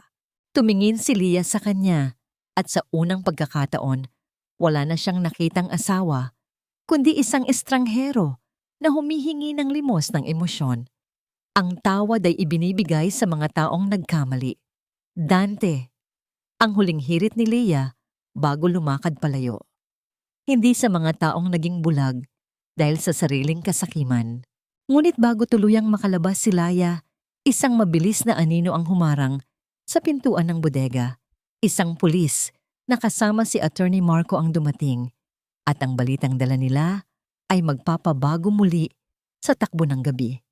Lumabas kayo sa pamamahay ko. Mga wala kayong utang na loob. Alam niyo ba kung sino ang kinakalaban niyo? Ang boses ni Doña Remedios ay pumapalahaw sa buong subdivision, isang matinis at desperadong tunog na tila isang hayop na nasasaktan. Nakatayo siya sa gitna ng kanyang malawak na sala, suot ang isang mamahaling silk na robe na ngayon ay gusot-gusot na. Ang kanyang mga kamay ay mahigpit na nakakapit sa isang antigong florera na gawa sa porselana. Tila ba ito ang huling sandata na magliligtas sa kanya mula sa katotohanan? Sa harap niya ay nakatayo ang tatlong lalaking nakasuot ng barong at may hawak na mga papeles na may selyo ng korte. Sa labas ng malaking salaming pinto, isang grupo ng mga trabahador ang nagsisimula ng magbuhat ng mga kagamitan. Ang tunog ng paghila ng mabibigat na sofa sa makinis na sahig ay tila isang marahas na kaskas na nagpapahiwatig ng pagtatapos ng isang era. Madam, mayroon po kaming foreclosure order. Ang ari-ariang ito ay pag-aari na ng Avileo Finance Group. Ang boses ng sheriff ay malamig at hindi matitinag. Kailangan nyo na pong lisanin ang lugar na ito sa loob ng 1 oras. Hindi maaari. Anak ko ang nagmamay-ari nito, si Dante Castillo. Sigaw muli ng matanda, ngunit ang kanyang mga mata ay nagsisimulang mapuno ng luha ng galit at takot. Ito ang muling pagbabalik ng tadhana, isang militaryong disiplina ng karma. Pinagmasdan ni Doña Remedios ang isang malaking drawing ng pamilya na nakasabit sa pader. Doon, nakangiti sila ni Dante, habang si Lia ay nakatayo sa isang sulok, halos hindi mapansin. Tila isang anino sa sarili nitong tahanan. Ngayon, ang aninong yon ang siyang nagpapadilim sa buong mundo ni Remedios. Sa labas ng gate, nagsisimula nang mag-umpisa ang mga kapitbahay. Ang mga taong dati ay tinitingala siya, ang mga kumare na lagi niyang pinagyayabangan ng mga pekeng alahas ay naroon ngayon, bumubulong at itinuturo ang kanyang kahihiyan. Ang tunog ng kanilang mga bulong ay tila isang dambuhalang alon na unti-unting lumulunod sa kanyang pride. Eksaktong sa sandaling iyon, dumating ang sasakyan ni Dante. Bumaba siya ng matulala, pinagmamasdan ng kanyang mga kagamitang nakatambak na sa kalsada.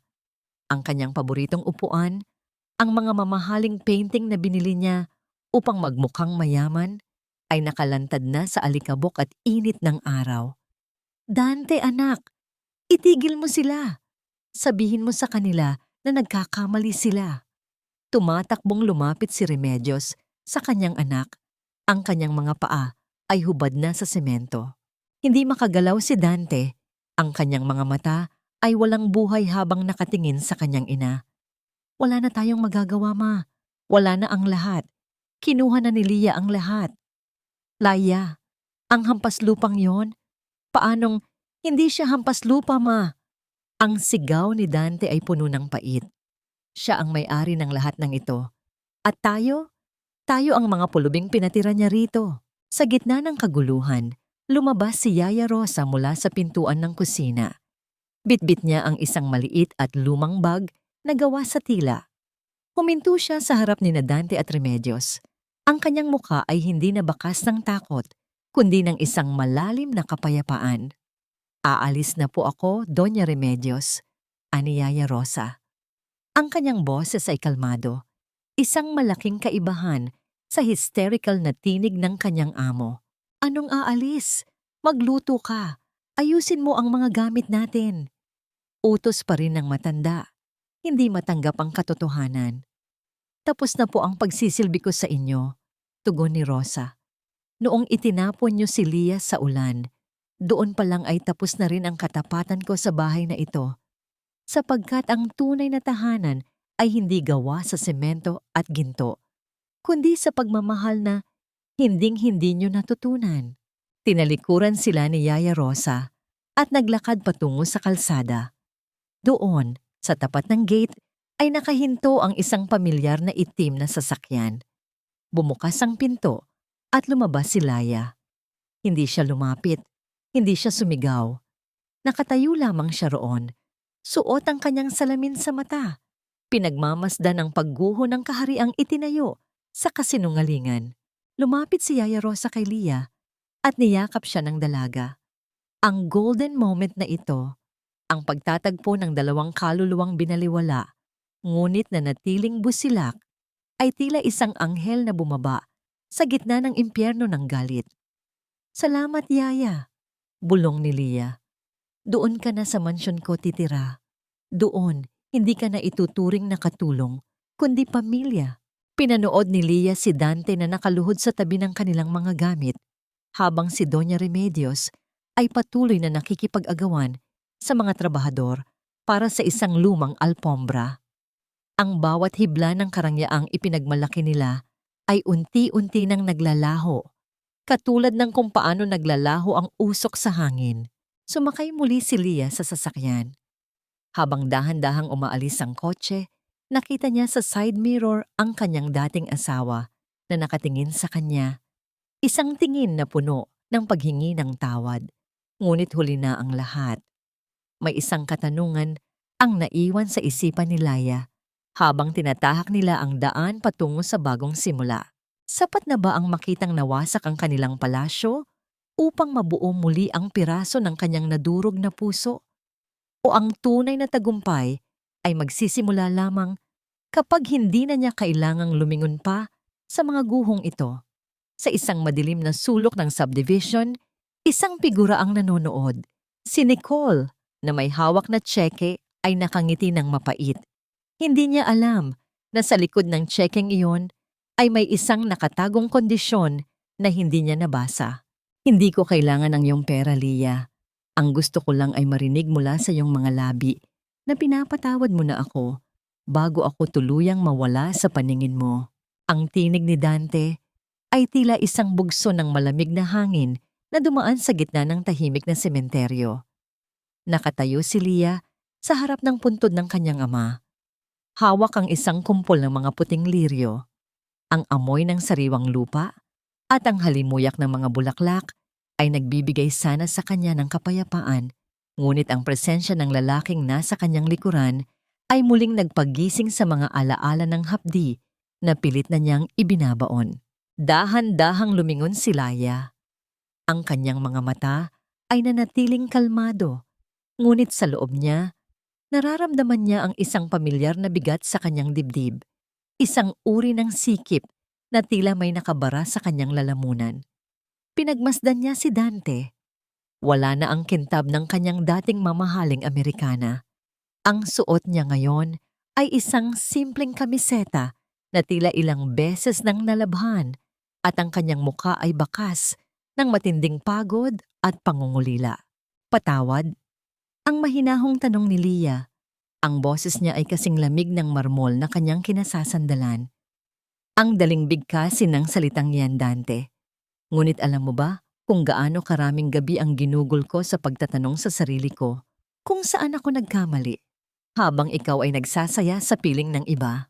Alam ko na wala akong karapatang humingi ng kahit ano. Ang bago ni Dante ay naging paos. Humakbang siya ng isa, ngunit tumigil nang makita ang bahagyang pag-atras ni Laya. Naging bulag ako, Lia. Nilamon ako ng sarili kong ambisyon at ng mga bulong ng aking ina. Inisip ko na ang kapangyarihan ay nasa pera. Pero ngayong wala na akong kahit ano, doon ko lang nakita na ang tunay na yaman ay ang babaeng binaliwala ko. Ito ang golden moment ni Lia, ang sandali ng matinding pagtitimbang sa pagitan ng hustisya at kapayapaan ng loob. Tumingin siya sa pangalan ng kanyang ama na nakaukit sa ginto sa ibabaw ng puting bato. Naalala niya ang mga huling payo nito tungkol sa pagiging matatag ngunit mapagkumbaba. Sa bawat tibok ng kanyang puso, nararamdaman niya ang unti-unting pagluwag ng mga kadenang nagtatali sa kanya sa nakaraan. Ang pagpapatawad ay hindi isang regalo para sa iyo, Dante. Ani Lia, ang kanyang tinig ay nagtataglay ng isang malalim na karunungan na tila nakuha niya mula sa mga taon ng pagdurusa. Ito ay isang regalong ibinibigay ko sa aking sarili. Pinapatawad kita, hindi dahil karapat-dapat ka, kundi dahil ayaw ko nang magdala ng kahit anong bigat na may kinalaman sa iyo sa aking paglalakad patungo sa bukas. Isang butil ng luha ang gumulong sa pisngi ni Dante. Yumukod siya, ang kanyang mga balikat ay nanginginig sa paghikbi. Salamat, Laya. Iyon lang ang kailangan ko. Ang malaman na hindi ka na nagtatanim ng galit. Nabalik lamang ang atensyon ni Laya nang marinig niya ang tunog ng isang sasakyan na huminto sa malayo. Lumitaw si Marco, ang kanyang matapat na COO, na mabilis na naglalakad patungo sa kanila. Ang kanyang muka ay puno ng pag-aalala at proteksyon, tila handang harangin ang anumang bagay na muling magpapaiyak kay Laya. Leia, kailangan na nating umalis. Marami pa tayong gagawin sa bangko, ani Marco, habang marahang inilalagay ang kanyang kamay sa likuran ni Leia, isang kilos na nagpapakita ng suporta at paggalang. Tiningnan niya si Dante ng matalas, isang babala na walang puwang ang anumang gulo sa lugar na yon. Tumango si Laya. Muli siyang ang humarap sa puntod ng kanyang ama at hinaplos ang malamig na bato. Paalam, Papa. Malaya na ako. Habang naglalakad palayo si Laya kasama si Marco, nararamdaman niya ang dahan-dahang pagkawala ng tinik sa kanyang puso. Ang sementeryo ay muling nabalot ng katahimikan. Iniwan si Dante na nakatayo pa rin sa harap ng puntod. Isang anino ng nakaraan na unti-unti nang naglalaho sa dilim ng papalubog na araw. Ngunit ang katahimikang ito ay pansamantala lamang. Sa loob ng isang madilim na silid, sa kabilang panig ng lungsod, nakatitig si Nicole sa isang larawan ng Avileo Warehouse. Ang kanyang mga mata ay nag-aapoy sa galit at sa kanyang kamay ay hawak niya ang isang bote ng gaas. Kung hindi ako magiging masaya, walang sino man ang magiging masaya. Ang pabulong na banta ni Nicole, habang ang tunog ng pagkayod ng posporo ay tila isang babala ng paparating na bagyo. Isang malaking hudyat ng panganib ang naghihintay sa susunod na kabanata. May isang lihim na hindi alam ni Laya tungkol sa warehouse na yon, isang lihim na maaring maging dulo ng kanyang tagumpay o ang simula ng isang panibagong trahedya. Ang bawat patak ng gasolinang dumarapo sa tuyong sahig ng bodega ay tila musika sa pandinig ni Nicole, isang malupit na ritmo na nagbabadya ng katapusan. Sa gitna ng dilim, ang kanyang mga mata ay nanlilisik, puno ng puot, na hindi na kayang supili ng kahit anong halaga ng salapi. Hawak niya ang isang maliit na stick ng posporo, ang tanging bagay na magsisilbing mitya ng kanyang huling paghihiganti laban sa babaeng umagaw sa lahat ng kanyang pangarap. Sa isang iglap, ang maliit na apoy ay dinalaw ng hangin at lumaki. Dahan-dahang gumapang sa sahig at nilamon ang mga luma at tuyong kahoy sa loob ng Avileo Warehouse C. Ang bodega na ito ay hindi lamang imbakan ng mga gamit.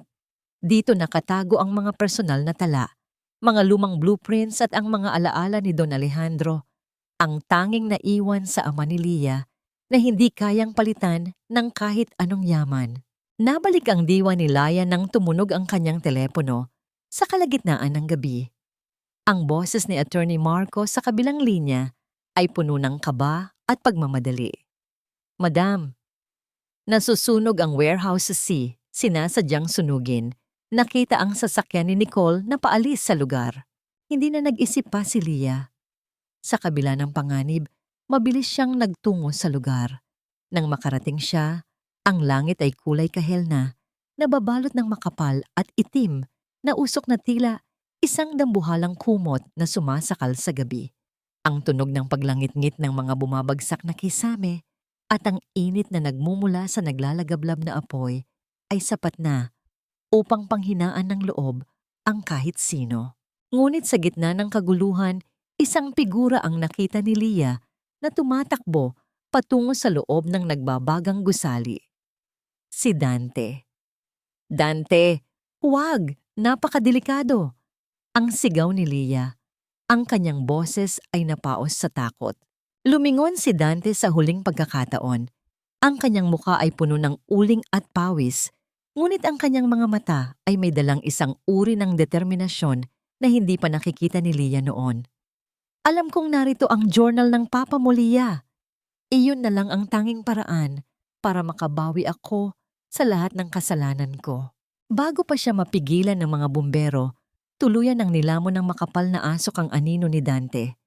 Sa labas, nakatayo si Lia. Nanginginig ang buong katawan.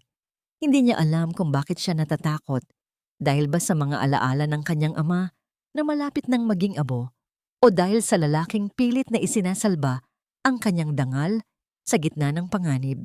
Ilang minuto ang lumipas na tila naging walang hanggan.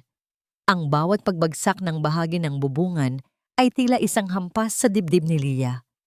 Naramdaman niya ang init ng apoy sa kanyang mukha at ang bawat patak ng tubig mula sa hose ng mga bumbero ay tila hindi sapat upang palamigin ang tensyon sa kanyang puso. Ito ang kanyang golden moment, isang sandali ng matinding sakripisyo at pagkilala sa halaga ng nakaraan. Sa gitna ng nagbabagang pinto, lumitaw ang isang figura. Gumagapang si Dante palabas. Ang kanyang mga damit ay bahagyang nasusunog at ang kanyang balat ay mapula na sa tindi ng init. Ngunit sa kanyang mga kamay, mahigpit niyang yakap ang isang maliit na kahon na gawa sa metal. Ang lalagyan ng mga alaala ni Don Alejandro. Dahan-dahang lumapit si Lia habang inaalalayan si Dante ng mga paramedic. Inabot ni Dante ang kahon, ang kanyang mga kamay ay nanginginig at may mga bakas ng matinding paso. Heto na! Ligtas na! Ang alaala ni Tito Alejandro. Ang boses ni Dante ay halos pabulong na lamang bago siya tuluyang nawalan ng malay.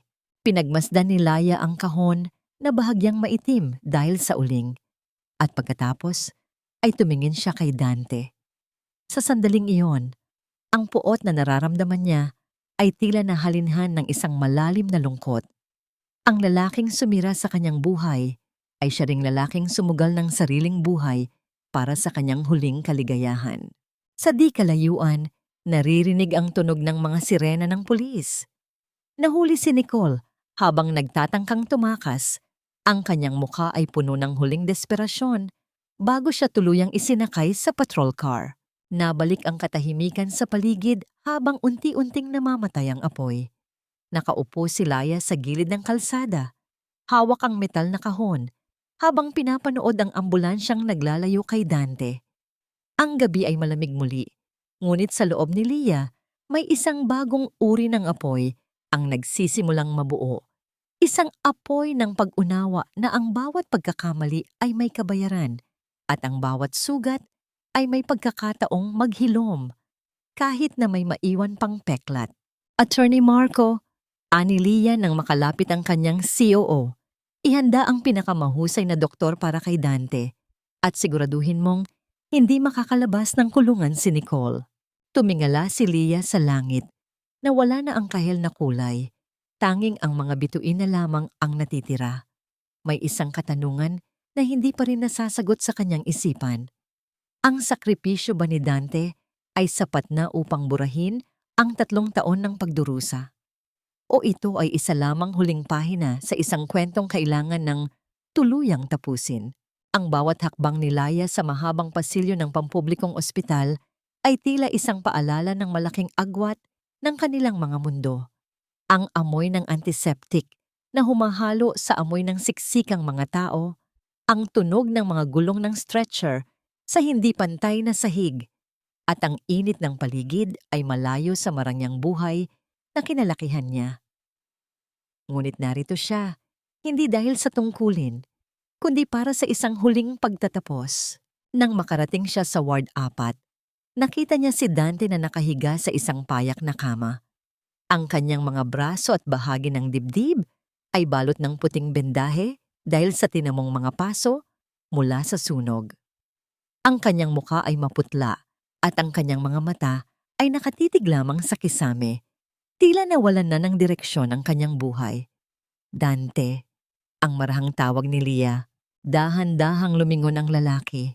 Ang kanyang mga mata ay nanlaki ng bahagya at pagkatapos ay napuno ng matinding hiyang, hindi niya kayang itago.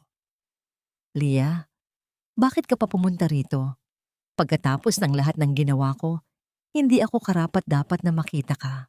Naupo si Lia sa isang silyang plastik sa tabi ng kama. Pinagmasdan niya ang lalaking naging sentro ng kanyang mundo sa loob ng 3 taon. Pumunta ako rito para ibalik ang journal ng papa ko na iniligtas mo at para sabihin sa iyo na tapos na tayo, Dante. Hindi na bilang magkaaway, kundi bilang 2 taong naging bahagi ng buhay ng isa't isa na kailangan ng magpaalam. I'm so sorry, Lia. Ang boses ni Dante ay gumaralgal. Ang bawat salita ay tila may kasamang hapdi sa kanyang lalamunan. I realized too late.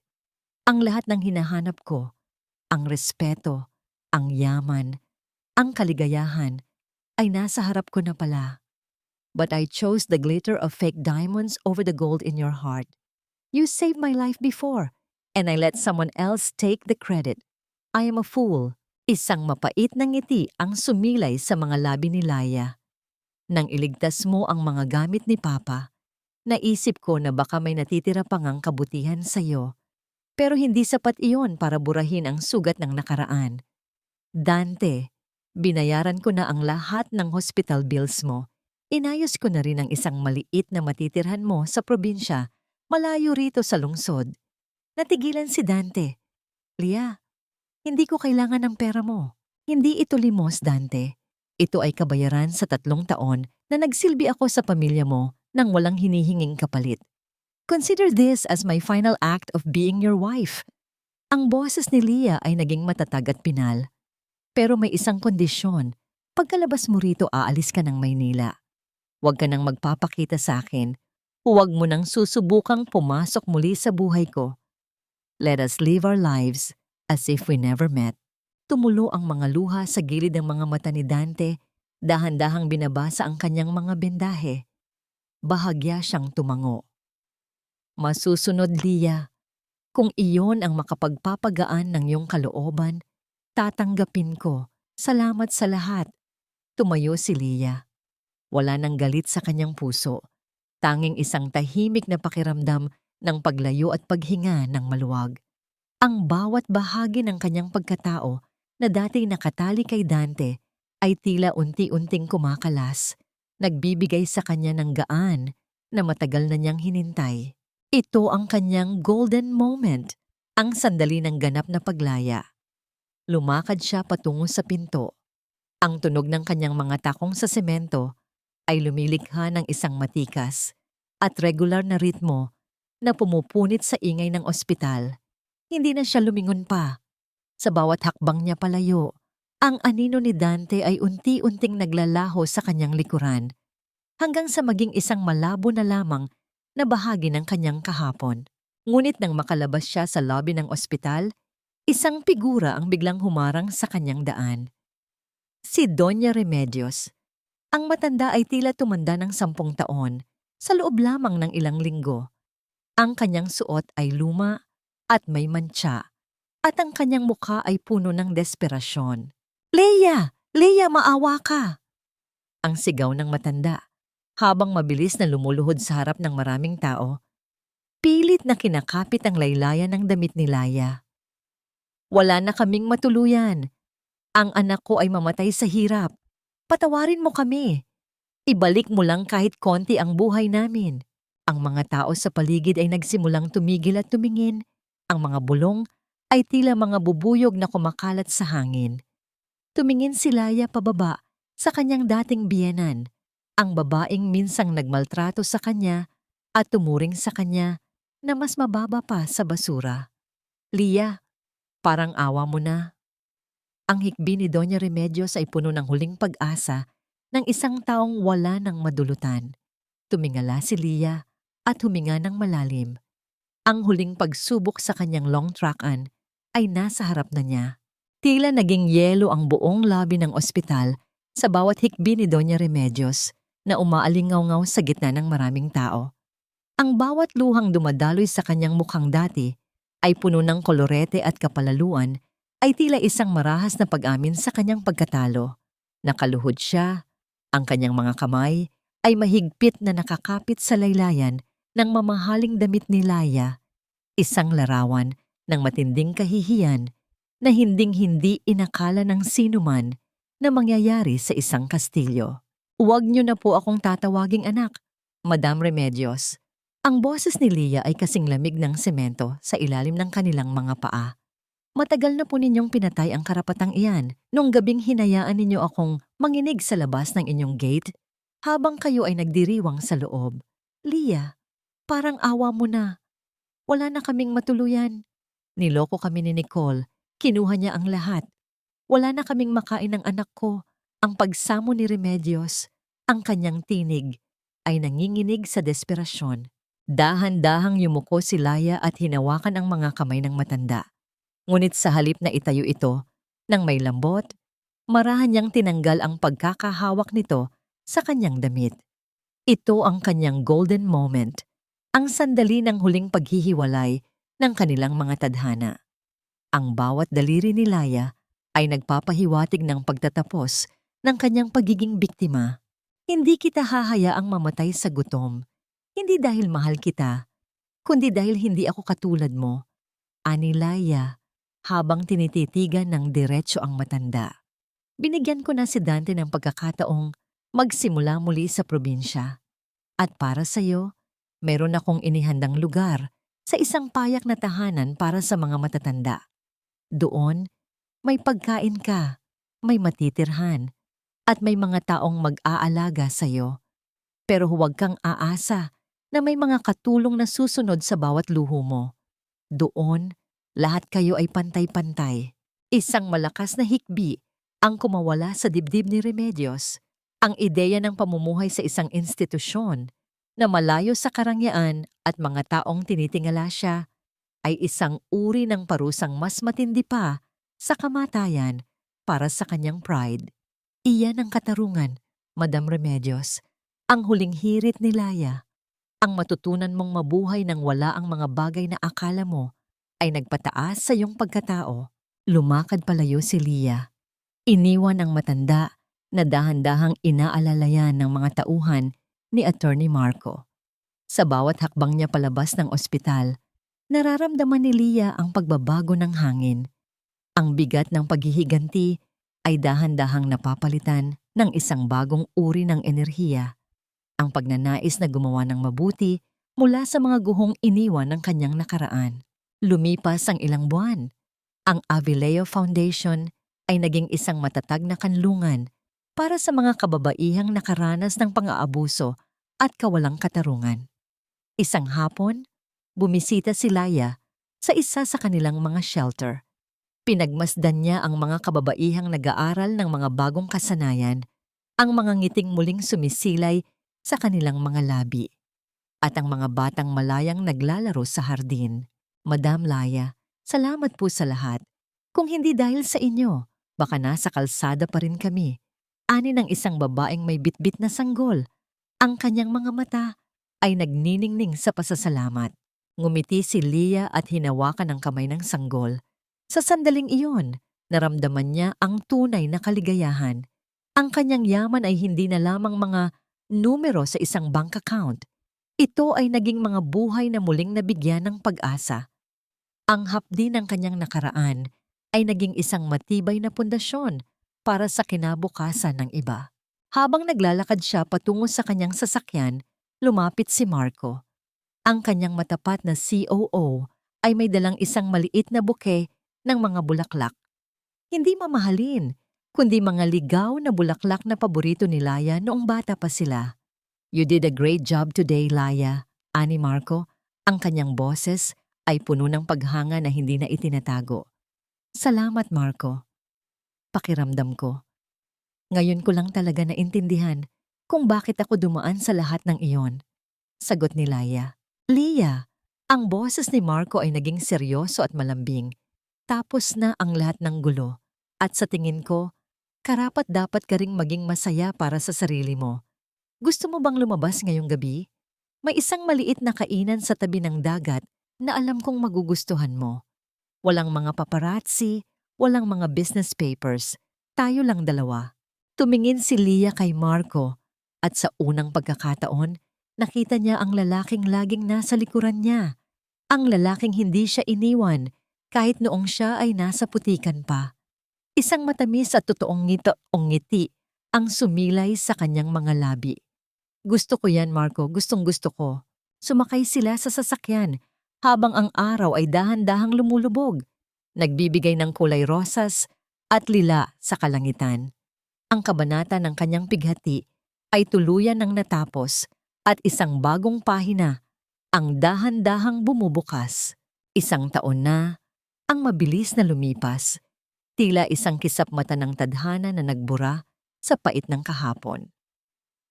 Ang sikat ng umaga na tumatagos sa malalaking salamin ng Avileo Tower ay hindi na nagdadala ng pangamba, kundi isang malambot na haplos ng pag-asa.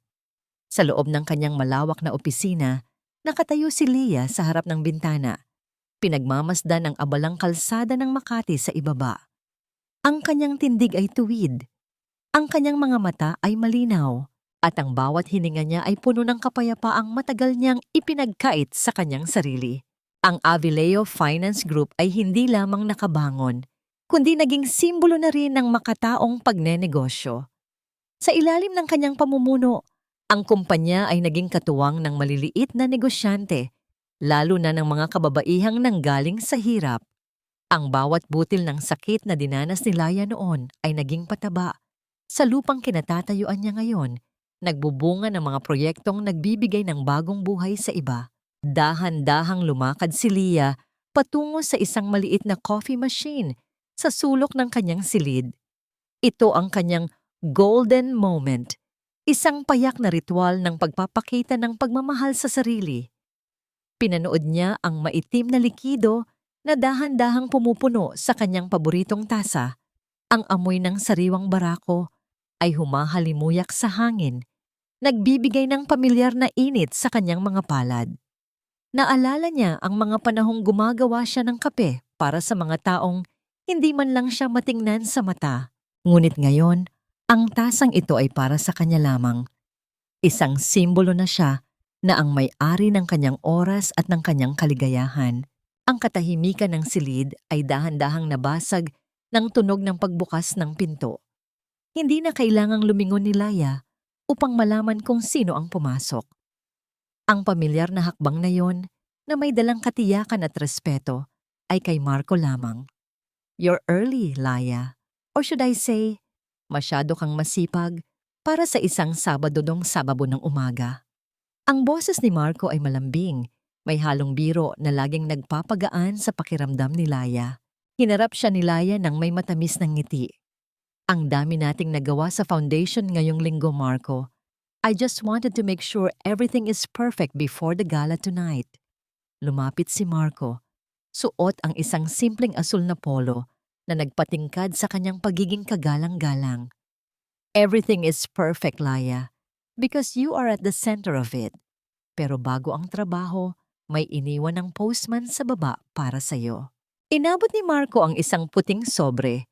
Nang buksan ito ni Leia, isang tuyong bulaklak ng sampagita ang nalaglag mula sa loob. May kasama itong maikling sulat na walang lagda. Ngunit alam ni Lia kung kanino ito galing. Galing ito sa malayo. Sa isang maliit na bayan sa probinsya kung saan, ang isang lalaki ay dahan-dahan ding bumabangon mula sa sarili niyang mga abo, namumuhay ng tahimik at malayo sa ingay ng lungsod. Hindi na naramdaman ni Lia ang kirot. Sa halip, isang tipid na ngiti ang sumilay sa kanyang mga labi. Itinabi niya ang bulaklak sa loob ng kanyang journal, hindi bilang simbolo ng pangungulila, kundi bilang alaala ng isang leksyon na nagpatibay sa kanya. Are you okay? Tanong ni Marco. Ang kanyang kamay ay marahang dumampi sa balikat ni Laya. I'm more than okay, Marco. I'm finally home, sagot ni Lia. Tumingin si Marco sa kanya. Ang kanyang mga mata ay naglalabas ng isang uri ng paghanga na matagal na niyang itinatago. Lia, alam mong hindi lang ako narito para sa kumpanya. I've been waiting for the right time to tell you this.